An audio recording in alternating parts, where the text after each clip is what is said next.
తాకట్టులో ఉన్న మీ బంగారం ఈ రోజు ఎంత ధర చేస్తుందో కొమ్మూరి గోల్డ్ వాళ్ళకి కాల్ చేస్తే ఫ్రీ గోల్డ్ కాస్ట్ చెక్ చేసి చెప్తారు. ఇందాక మీరు చెప్పారు నాకు 43 ఇయర్స్ అని, కానీ చూడ్డానికి 20 ఇయర్స్ లా ఉన్నారు. అసలు మామూలుగా లేదు, ఏంటో చెప్పండి. నేను బ్రహ్మ ముహూర్తంలో లేస్తానండి. I get up at in between 3:45 to 4:30. That is my wake up time. నా బాడీ క్లాక్కే లేపేస్తుంది నన్ను. నేనేం అలారం తోటి కూడా లెగను. I do a 2 hours of yoga, breathing yoga. I do it every day.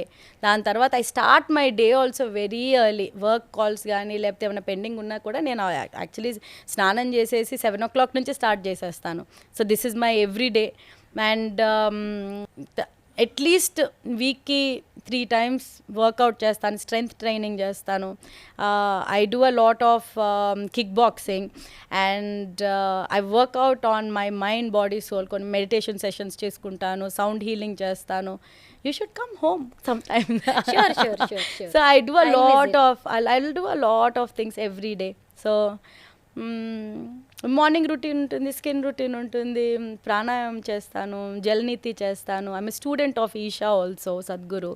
So I do a lot of things to keep. And this is అంటే other than Sadhguru, మిగతా ఈ హ్యాబిట్స్ అన్నీ been there in my family. తాతగారు చేశారు, daddy చేస్తారు, mummy చాలా తక్కువ చేస్తుంది because of her time and all. She does very less.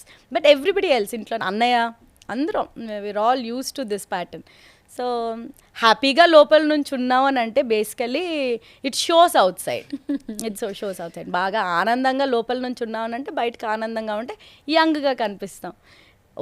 కొంచెం మనిషి మీద మనిషికి ఎంపతి, సింపతి ఉందంటే ఆటోమేటిక్గా there is a glow on the face.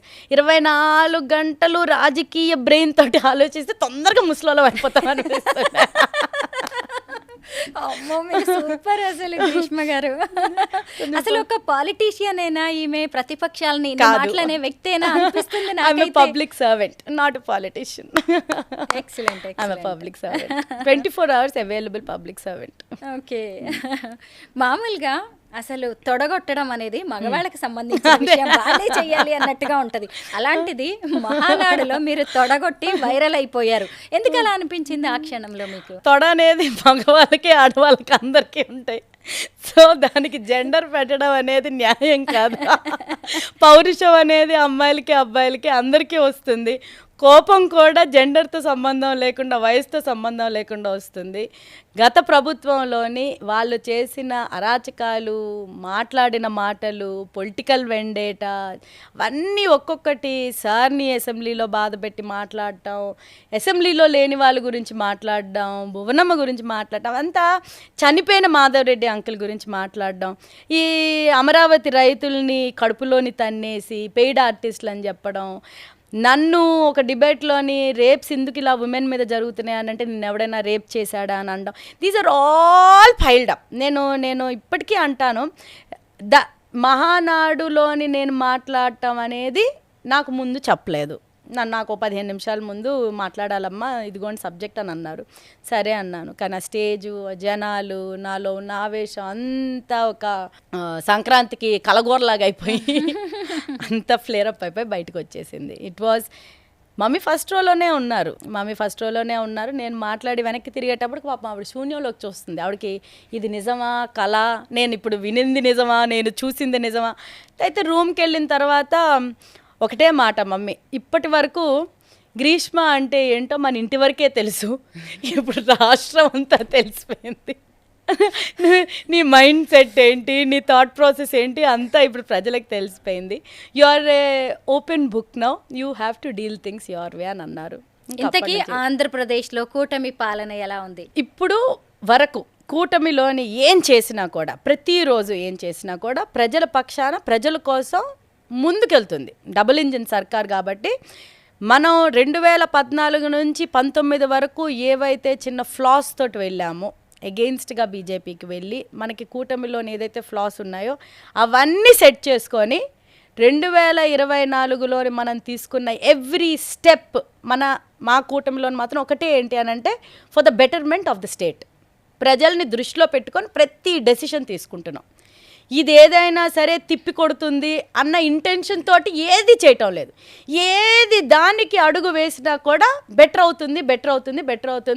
రేపు ఈరోజు మనకి చెడ్డ పేరు వచ్చినా రేపు మనకి బెటర్ అవుతుంది. ఈరోజు వాళ్ళు ప్రతిపక్షం ఏదైనా మాట్లాడుతున్నా రేపు ప్రజలకు బాగుంటుంది. ఈ ఒక్క ఇంటెన్షన్ తోటి కూటమి అద్భుతంగా చేస్తుందని నేను చెప్పగలను. కానీ ప్రతిపక్షం వాళ్ళు మా గురించి చేసే బురద ఏదైతే చల్లుతున్నారో ఒకటే మాట నేను వాళ్ళకి చెప్పదలుచుకున్నాను. ఒకటే ఏంటి అని అంటే, మీరు బురద జల్లేది కూటమి మీద కాదు, ఇప్పుడిప్పుడే పుడుతున్న ఆంధ్రప్రదేశ్ మీద, ఆంధ్రప్రదేశ్ ప్రజల మీద, ఆంధ్రప్రదేశ్ ప్రజల్లోని ఉన్న యువత తాలూకా భవిష్యత్తు మీద మీరు బురద జల్లేది కానీ, మీరు చెప్పే తప్పుడు మాటలు కానీ, లేకపోతే ఫేక్ న్యూస్ కానీ ప్రజలు నమ్మి అది నిజం అనుకుంటే అది రూయిన్ చేసేది రాష్ట్రాన్ని, రాష్ట్ర ప్రజల్ని. మీరు రాజకీయాలు ఎంతైనా చేయండి, మీరు నిలదీయాలనుకుంటే ఎన్నైనా చేయండి. ఇప్పుడు సిచ్యువేషన్స్లోని కొన్ని దగ్గరలో ఎక్కడెక్కడైతే మా వల్ల తప్పు జరుగుతున్నాయో మమ్మల్ని పాయింట్అవుట్ చేయండి, కాదని అంటాం లేదు. కానీ ట్విస్టెడ్గా మాట్లాడి ఏదో మీ లాభం కోసం ఏదో ఒక డైవర్షన్ పాలిటిక్స్ చేద్దాము అన్నట్టు మాట్లాడితే, ఫర్ ఎగ్జాంపుల్ అమరావతి క్యాపిటల్ అని చెప్తుంటే మావి గన్ అనుకొని రావటం, ఇది ఇలాంటివన్నీ మాట్లాడడం వల్ల మీకు ఒక ఓట్ పర్సంటేజ్ ఉంటుంది కదా. ఈ వైఎస్ఆర్సీపీ వాళ్ళకి ఒక ఓట్ పర్సంటేజ్ ఉంటుంది. మీకు ఓటు వేసిన వాళ్ళు, మీరు కావాలనుకునే వాళ్ళు అది నమ్మి డైవర్ట్ అయ్యి, లేకపోతే ఇన్వెస్ట్మెంట్ కోసం ఇన్వెస్ట్ చేద్దాం అనుకునే ఇండస్ట్రీస్ ఇవన్నీ ఈ స్టేట్మెంట్స్ ఇంగ్లీష్లో చెప్తున్నారు కావాలని వాళ్ళకి అర్థమయ్యేటట్టు. ఇవన్నీ నమ్మారు అని అంటే ఇన్వెస్ట్మెంట్స్ రాకుండా ఉంటే ఎవరు నష్టపోతారు? ఇప్పుడు చంద్రబాబు నాయుడు గారు, పవన్ కళ్యాణ్ గారు, లోకేష్ గారు వీళ్ళందరూ ఒక ఎజెండా మీద, మోడీ గారు సెంట్రల్లో ఉండి ఒక ఎజెండా మీద ముందుకెళ్తున్నారు. మీకు ఒక ఎజెండా ఉంది, అది మీ పొలిటికల్గా మీ పార్టీ ఎజెండా. మీకు అవకాశం ఇచ్చినప్పుడు మీరు అది నిరూపించుకోలేకపోయారు. You have failed yourself. ఈ 2019 నుంచి 24 వరకు మీకు ఇచ్చిన అవకాశాన్ని మీరు నిలబెట్టుకోలేకపోయారు. పార్టీకి చెడ్డ పేరు తెచ్చుకున్నారు, మీ నాయకత్వానికి చెడ్డ పేరు తెచ్చుకున్నారు, 11 సీట్లకు పరిమితం అయ్యారు. మీరు రేస్ చేయాలంటే అసెంబ్లీకి వచ్చి రేస్ చేయాలి. మీరు మాట్లాడాలి అనుకుంటే ఇదిగో ఇది పాయింట్ అని అనుకొని, మీకు నిజంగా మీరు చెప్పే మాటలో ఏదైనా ఉంటే అసెంబ్లీకి వచ్చి మాట్లాడాలి. మీరు ఇంట్లో కూర్చొని ప్రెస్ స్టేట్మెంట్ ఇచ్చి మీకున్న ఓట్ బ్యాంక్ని ట్విస్ట్ చేయాలి అని అనుకుంటే ఒట్టి రేపు లోకల్ బాడీ ఎలక్షన్స్ వస్తున్నాయి కాబట్టి ఆ ఒక్క ఎజెండా మీద కోసం వెళ్తూ ఉంటే ఆ ఉన్న 11 కూడా రావు.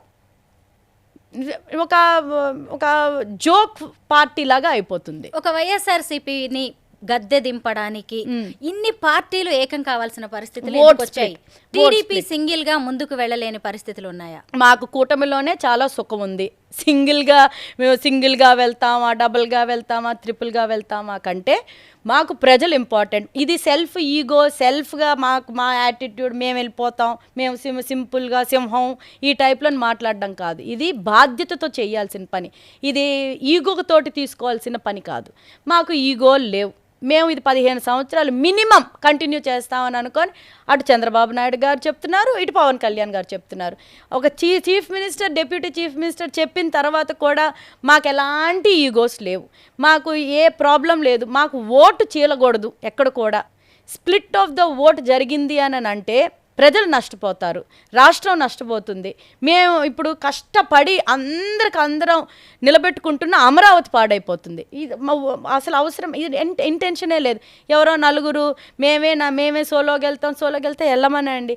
సోలోగా వెళ్తారో, సింగిల్గా వెళ్తారో, ఇంకెవరిని తెచ్చుకుంటారో అంతా ఆయన జగన్మోహన్ రెడ్డి గారు ఆయన వివేకానికి, ఆయన మైండ్ సెట్కే వదిలేస్తాను తప్పితే ఏదో ఒకటి చేసుకోమనండి. ఎందుకంటే వాళ్ళ ఇష్టం, వాళ్ళని కాదనడం లేదు. కూటమి కలిసి మేము పోరాడడంలోని మేము హ్యాపీగా ఉన్నాం. ఎదుటోడు ఎలా ఏడిస్తే మాకు సంబంధం లేదు. సుమన్ టీవీలో మీ పర్సనల్ అండ్ బిజినెస్ ప్రమోషన్స్ కోసం కింది నెంబర్కి కాంటాక్ట్ చేయండి.